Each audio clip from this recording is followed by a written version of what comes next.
प्यारे बच्चों, सुप्रभात। आज हम आपके सामने अनुच्छेद लेखन की विधा को देखेंगे कि ये कैसे लिखा जाता है। सीबीएसई बोर्ड ने इस बार आपके कक्षा में, आपके सिलेबस में, पाठ्यक्रम में अनुच्छेद लेखन को रखा है। अब अनुच्छेद लेखन है क्या, इसके बारे में थोड़ा चर्चा कर लें। यहाँ पर अनुच्छेद लेखन एक कला है। किसी एक विषय, भाव, विचार या सूक्ति पर, यानी कोई भी वाक्य पर अपने विचार सीमित शब्दों में व्यक्त करना अनुच्छेद लेखन है। यानी कि अनुच्छेद को इंग्लिश में बोलते हैं पैराग्राफ। तो ये पैराग्राफ, इंग्लिश में ये पैराग्राफ है और हिंदी में अनुच्छेद लेखन है।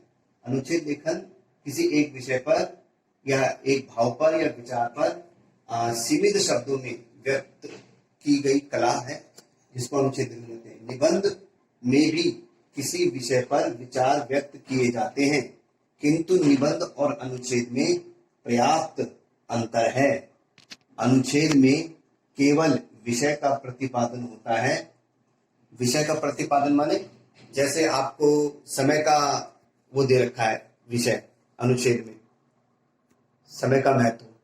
अब यही विषय अगर आपको निबंध में दे रखा हो तो आप पहले उसके पॉइंट बनाते हो, विचार बिंदु बनाते हो, भूमिका, फिर उसका दूसरा चरण, फिर तीसरा चरण, फिर दूसरा बिंदु, फिर अंत में उपसंहार, ऐसे बनाते हो ना। तो निबंध एक विस्तृत रचना है, विचारों की क्रमबद्ध रचना है, जबकि अनुच्छेद एक संक्षिप्त, उन सबको एक छोटे रूप में प्रस्तुत कर देना एक ही पैराग्राफ में, जबकि निबंध में अलग अलग पैराग्राफ होते हैं।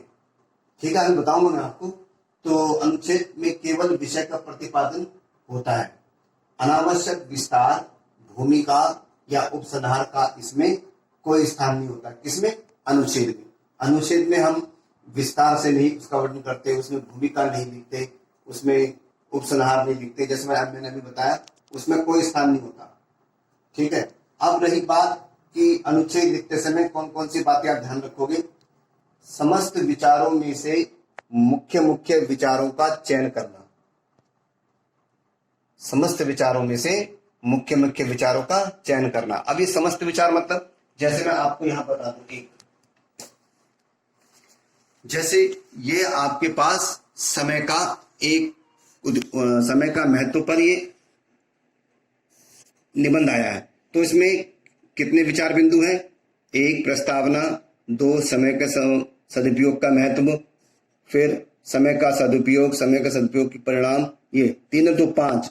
इसी प्रकार से एक पैराग्राफ, दो पैराग्राफ, तीन पैराग्राफ, चार पैराग्राफ, पांच पैराग्राफ, छह पैराग्राफ। यानी कि एक निबंध, एक प्रस्ताव, छह अनुच्छेद, पहला अनुच्छेद, दूसरा अनुच्छेद, तीसरा अनुच्छेद, चौथा अनुच्छेद, पांचवा अनुच्छेद। यानी एक निबंध 5 अनुच्छेदों में, 5 पैराग्राफ में लिखा जाता है खोलकर। और यही निबंध अगर अनुच्छेद में आए तो इसको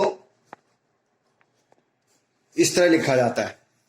अब उन सभी बिंदुओं को हमने एक ही पैराग्राफ में यहां लिख दिया। देख रहे हैं आप, समय का सदुपयोग में यहां से ले यहां कर इन सभी बिंदुओं को हमने एक ही पैराग्राफ में पिरो दिया। तो ये हो गई संक्षिप्त रचना। ये क्या हो गई? संक्षिप्त लेखन। भाई निबंध में इसी बात को खोल के लिखा जाता है चरणबद्ध तरीके से, अलग अलग अनुच्छेदों में। और जब अनुच्छेद दिया जाएगा निबंध का, तो उन सारे बिंदुओं को एक इकट्ठा यहां पर लिख दिया जाता है। अब उसको लिखने की कला मैं आपको बता रहा हूं। उसको लिखने की कला क्या है? उसको लिखते समय की बात ध्यान रखना चाहिए।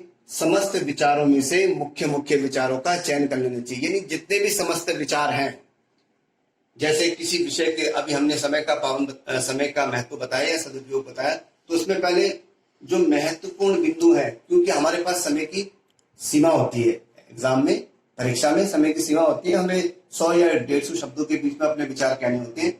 या तो हम अपने विचारों को इस तरह से गुंफित करें कि सारे विचार उसमें समाहित हो जाएं, या फिर ज्यादा आवश्यक विचारों का ही चयन करें।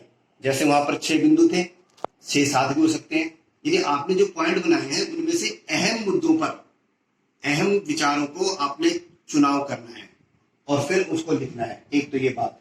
दूसरी, भाषा सरल और सारगर्भित, सुबोध मतलब समझ में आने वाली और कठिन शब्द नहीं होने चाहिए। भाषा समझ में आनी चाहिए और उसका मतलब भी होना चाहिए, लेकिन कठिन शब्दों का प्रयोग करने से बचना चाहिए। तीसरा, विषय पर केंद्रित होना चाहिए। आपको जो विषय दिया गया, जो परीक्षा में जो विषय दिया हुआ है उसी विषय पर आपको लिखना चाहिए। यानी अगर समय का पाबंद है तो समय के पाबंद के ही इर्द गिर्द आपकी लेखनी घूमनी चाहिए। पांचवा, विचार या पुनरावृत्ति यानी रिपीटेशन नहीं होना चाहिए। जो एक बारी आप एक लाइन में लिख चुके हैं वो दूसरी लाइन में नहीं आना चाहिए, और जो दूसरी लाइन में लिख चुके हैं वो तीसरी लाइन में नहीं आना चाहिए, और जो तीसरी लाइन में लिख चुके हैं वो चौथी लाइन में नहीं आना चाहिए। इस प्रकार अलग अलग मतलब जो एक विचार बिंदु आप लिख चुके हैं वो दोबारा रिपीट या उसकी पुनरावृत्ति नहीं होनी चाहिए। पांचवा, छोटे वाक्य में विचार स्पष्ट लिखने चाहिए। इन छोटे छोटे वाक्य बनाएंगे।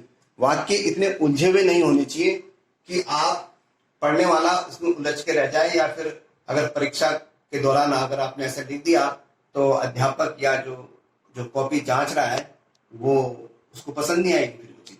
ठीक है। फिर छठा बिंदु है, शैली रोचक होनी चाहिए। यानी शैली रोचक होनी चाहिए, यानी रुचिदार होनी चाहिए, रुचना चाहिए, अच्छा लगना चाहिए स्वयं को भी और दूसरे को भी। स्वयं को ना भी लगे लेकिन दूसरे की दृष्टि से अगर आप परीक्षा में लिख रहे हो तो अध्यापक को या जो कॉपी जांचेगा उसकी दृष्टि में ये बात आ जानी चाहिए कि यार ये क्या लिखा हुआ है, इसमें कोई मजा नहीं आ रहा। तो विषय का ज्ञान उसके लिए जरूरी है। सातवां, संक्षेप में अगर आप कोई उदाहरण देना चाहते हैं तो उदाहरणों को संक्षेप में दीजिए, डिटेल में नहीं। ठीक है ना। अलंकारों के प्रयोग से बचना चाहिए। और नौवां, पाठक को प्रत्येक वाक्य स्पष्ट समझ आना चाहिए। ऐसा लिखा होना चाहिए कि प्रत्येक वाक्य स्पष्ट आना चाहिए, और इसके अंदर अपना कोई इंटेलेक्चुअलिटी, जिससे वो पांडित्य कि यार मैं तो बड़े बड़े अच्छे शब्दों का प्रयोग करके आया हूं, क्लिष्ट शब्दों का प्रयोग अभी क्लिष्ट लिख दिया और कुछ और कर्तव्य की किरण विमूढ़ लिख दिया, ऐसे शब्द का इस्तेमाल कर दिया, तो वो नहीं, उससे बचना चाहिए। ज्यादा अलंकारिक भाषा बंद इसमें मना कर रखी है, वो नहीं करना चाहिए। तो पांडित्य प्रदर्शन से बचना चाहिए। पांडित्य प्रदर्शन से यानी अपने को ज्यादा विद्वान आपने किसी लेखन में नहीं दिखाना है, इसमें नहीं दिखाना होता, ये किसी भी चीज में नहीं दिखाना होता, एक सिंपल सहज भाषा में होना चाहिए। तो मैंने बता दिया कि वही भाषा, अगर वही विषय आपको निबंध के लिए दिया जाता है तो पहले आप भूमिका बनाओगे, फिर उसके 5 बिंदु दिए जाते हैं। अगर उसी को ही आपने अनुच्छेद में लिखना है, अनुच्छेद बोले तो पैराग्राफ, और वो सारे बातें जो महत्वपूर्ण बातें हैं उस निबंध की आप एक बिंदु पर लाकर खड़ा कर दोगे तो वो पैराग्राफ बन जाता है। जैसे हमने अभी आपको निबंध दिखाया था, तो ये अनुच्छेद है समय पर, दिख रहे हो, इसके अंदर सारी बातें उसने किस तरह से लिखी हुई है। ठीक है। तो इस तरह से ये समय का सदुपयोग में सारी बातें, पैराग्राफ में लाइन चेंज नहीं करनी, एक पैरा जहां समाप्त होगा वहीं पर ही आपका लेखन समाप्त हो जाएगा। तो इस तरह से आपको बात समझ में आ गई होगी। तो मैं आशा करता हूं कि ऐसे ही आपको घर में लिखने का अभ्यास करना चाहिए, जिससे आपके शब्दकोश और आपकी कल्पना शक्ति और ज्यादा पुष्ट हो। धन्यवाद।